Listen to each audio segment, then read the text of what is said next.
প্রিয় বন্ধুরা, আজকে আবার একটা নতুন ভিডিও নিয়ে তোমাদের সামনে হাজির হয়েছি। পূর্বে একটা ভিডিও তোমাদের দেওয়া হয়েছিল গ্রামার সম্পর্কে, যেটা আর্টিকেল সম্বন্ধে তোমাদের বলা হয়েছিল যে এ, অ্যান আর দি কীভাবে ব্যবহার হয় এবং তার কিছু নিয়মকানুন। কারণ এর মাধ্যম দিয়ে কিছু ট্রান্সলেশনও করা যায়, যেটা ট্রান্সলেশন করতে সুবিধা হয়। তা সেখানে এর ব্যবহারটা দেখানো হয়েছিল। আজকে দ্বিতীয় ক্লাস হবে। আজকে অ্যান কী করে ব্যবহার হয় সেটা আমরা জানব। এটা হচ্ছে অ্যান, অ্যানের ব্যবহার, এ এন। এগুলো সাধারণত কোথায় ব্যবহার হয়? আমরা জানি এ বা অ্যান দুটোর মানেই হচ্ছে একটি, অর্থাৎ সংখ্যায় যখন একটি বোঝায় তখনই আর কি এ বা অ্যান ব্যবহার হয়। কিন্তু এ কখন বসে?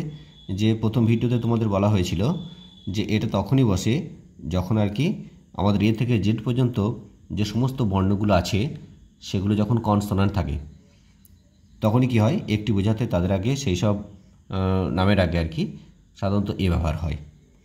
আর অ্যান সাধারণত কী হচ্ছে যে ভাওয়েল, আমাদের 5টি ভাওয়েল আছে। একটা হচ্ছে এ, ই, আই, ও এবং ইউ। এই 5টি ভাওয়েল যখন কোনো কিছুর আগে, যখন শব্দের আগে যখন এই 5টি যখন ভাওয়েল থাকবে, ভাওয়েলের মধ্যে যখন একটি থাকবে, তখনই তার আগে আমরা কী ব্যবহার করব? অ্যান ব্যবহার করব। ঠিক আছে? যেমন ধরো অ্যান অ্যাপেল। এটা অ্যাপেল, অ্যাপেলের প্রথম অক্ষরটা কি? এ। তাহলে এ হচ্ছে কি? এটা হচ্ছে যে ভাওয়েল, তার জন্য এখানে কি হয়েছে? অ্যান কত ব্যবহার হয়েছে। আবার হচ্ছে আউল, ও ডব্লিউ এল, আউল। আউলের প্রথম অক্ষরটা কি? ও। এটা ভাওয়েল, এখানে ও আছে, তার জন্য তার আগে কী হয়েছে? অ্যান ব্যবহার হচ্ছে। তাহলে অ্যান আপেল, অ্যান আউল, এরকম। তাহলে ভাওয়েলগুলো সাধারণত আমরা এগুলোকে বাংলায় কী বলি? স্বরবর্ণ বলি। ইংরেজিতে যেমন ভাওয়েল হয় আর বাংলায় তেমনি হয় স্বরবর্ণ।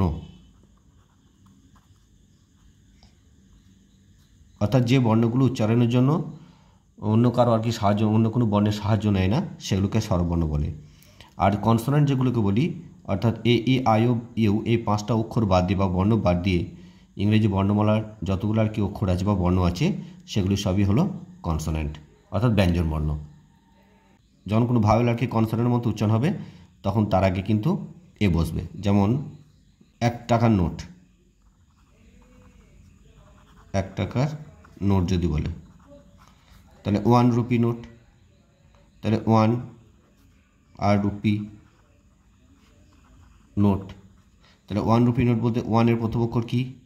ও আছে, কিন্তু এর উচ্চারণ সাধারণত কিসের মতো হয়?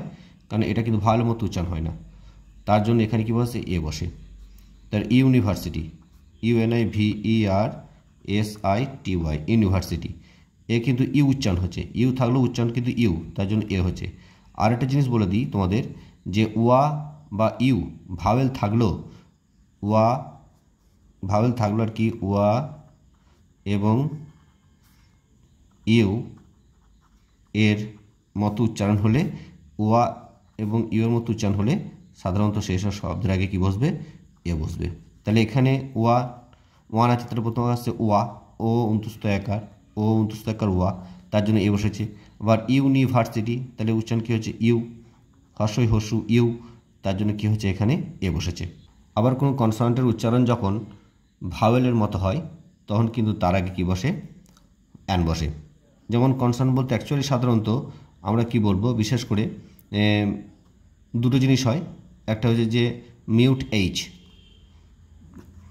মিউট এইচ মানে এইচটা যখন মিউট হয়, কোনো শব্দের আগে এইচটা যখন মিউট হয়, মিউটের অ্যাকচুয়ালি মিউট হচ্ছে সাইলেন্ট ওয়ার্ড। সাইলেন্ট ওয়ার্ড মানে কিছু কিছু শব্দ আছে যেগুলো সাধারণত এইচের উচ্চারণটা হয় না। যেমন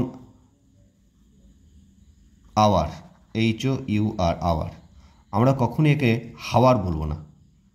হয়াকার, এই যেহেতু এইচ আছে বলে এইচের উচ্চারণ হয়, তার জন্য কখনোই আমরা HOUR হাওয়ার বলবো না, একে আমরা আওয়ার বলবো। তার জন্য এখানে কি, যে এইচটা কী হচ্ছে? মিউট হয়ে যাচ্ছে, তার মানে কি? সাইলেন্ট হয়ে যাচ্ছে। তাহলে উচ্চারণটা কী থেকে হচ্ছে না? ও থেকে, OUR, আওয়ার। তাহলে ভাওয়েলের মতো উচ্চারণ হচ্ছে, স্বরবর্ণ, প্রথমে স্বরবর্ণ উচ্চারণ আসছে, সেই জন্য এর আগে কী হবে? অ্যান হবে। তাহলে অ্যান আওয়ার, এটা কিন্তু কনসোনেন্ট, অ্যাকচুয়ালি কনসোনেন্ট, কিন্তু এর উচ্চারণটা যেহেতু কী হচ্ছে মানে মিউট হয়ে যাচ্ছে, অর্থাৎ সাইলেন্ট হয়ে যাচ্ছে, অর্থাৎ এর উচ্চারণটা হচ্ছে না, তার জন্য তার আগে কী হয়েছে অ্যান হয়েছে, যেহেতু এটা উচ্চারণ হচ্ছে কি আওয়ার। ঠিক আছে, অ্যান আওয়ার মানে এক ঘন্টা। তারপরে an honest man, HONEST, honest man মানে সৎ ব্যক্তি। হ্যাঁ, তাহলে সৎ ব্যক্তি অনেস্টের এটা কী হবে, হনেস্ট হবে না, অনেস্ট হবে, এইচটা বাদ, এটা সাইলেন্ট, তাহলে ONEST, তাহলে কি ভাবের মতো উচ্চারণ হচ্ছে, তার জন্য কী হচ্ছে অ্যান হবে এখানে, তাহলে অ্যান অনেস্ট ম্যান। ঠিক আছে, এরকমভাবে জিনিসটা হবে। আবার আছে ইন্ডিভিজুয়াল ওয়ার্ড, ইন্ডিভিজুয়াল যে লেটারগুলো আমরা বলবো, ইন্ডিভিজুয়াল লেটার বলতে সেগুলো যদি আমাদের মানে কনসোনেন্ট হয়, তবুও সেগুলোর উচ্চারণ করার সময় যদি আমরা ভাওয়েলের মতো উচ্চারণ করি, প্রথম উচ্চারণ করার সময় যদি ভাওয়েল আসে তাহলে কিন্তু অ্যান বসাইতে হবে। ইন্ডিভিজুয়াল লেটার কোনগুলো বলা হয়, ইন্ডিভিজুয়াল লেটার।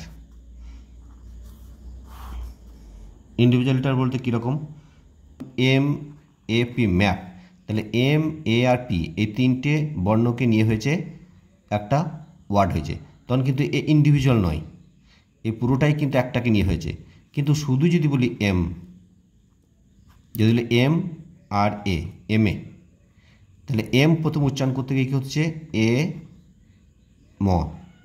এম, তাহলে MA, তাহলে এমটা কিন্তু তখন একা উচ্চারণ করতে হচ্ছে, MA একা, অর্থাৎ MAP ম্যাপ এটা আলাদা, তখন এর আগে কী হবে হবে এ ম্যাপ, কারণ এটা এমটা কি তখন কনসোনেন্ট, তখন ম্যাপ উচ্চারণ হচ্ছে। ঠিক আছে, তার জন্য এখানে হয়েছে। কিন্তু যখন একে ইন্ডিভিজুয়াল উচ্চারণ করলো মানে একা ব্যক্তিগতভাবে, তখন এখানে কী হবে, এম উচ্চারণ করতে গেলে প্রথম অক্ষর আসছে এম, তার জন্য এটা কি, এটা ভাওয়েল স্বরবর্ণ উচ্চারণ হচ্ছে, তার জন্য এখানে হবে অ্যান, তাহলে MA, তাহলে হবে কি MA। ঠিক আছে, যেমন এক্সটা প্রথম উচ্চারণ করতে হচ্ছে এরকম কয়ে দন্ত সয়ে এক্স, তাহলে আসছে। হ্যাঁ, তারপরে LLB, তাহলে এল উচ্চারণ করার সময় কী হচ্ছে আসছে, তাহলে এটা হচ্ছে এখানে, তার জন্য এখানে হবে অ্যান। ঠিক আছে, MBA, তাহলে এটাও তাই, ইন্ডিভিজুয়াল উচ্চারণ হচ্ছে MBA, আমরা কখনো এরকম উচ্চারণ করতে পারবো না, উচ্চারণ করতে পারবো না, হ্যাঁ এইভাবে উচ্চারণ হবে না, তাহলে ইন্ডিভিজুয়াল উচ্চারণ করতে হচ্ছে, তার জন্য এখানে হবে অ্যান। এর পরবর্তী ভিডিওতে তোমাদের এ এবং অ্যান এদের একসঙ্গে কিছু কিছু ব্যবহার আছে, কোন কোন জায়গায় ব্যবহার হবে, হ্যাঁ সেগুলো আরও কিছু কিছু জিনিস আছে, সেগুলো দেখিয়ে দেওয়া হবে, খুঁটিয়ে দেখিয়ে দেওয়া হবে। হ্যাঁ, তার সঙ্গে তোমাদের মানে দিটার ব্যবহারও তোমাদের বুঝিয়ে দেওয়া হবে, THD ওটা একটা আর্টিকেল, সাধারণত এখন আর এনের ব্যবহারটা এখনও দেখানো হচ্ছে, এটা কোনো দেখানো হোক, কারণ এগুলো সাধারণত সূত্রটা বলে দেওয়া হলো যে এরা কোথায় কোথায় বসে, এটা কোথায় বসে এবং অ্যানটা কোথায় বসে, কিন্তু এদের কিছু কিছু ব্যবহার আছে যে কোথায় কোথায় ব্যবহার হয়, কোথায় কোথায় ব্যবহার হয় না, এই জিনিসগুলো তোমাদের এর পরবর্তী ভিডিওতে বলে দেওয়া হবে। ঠিক আছে।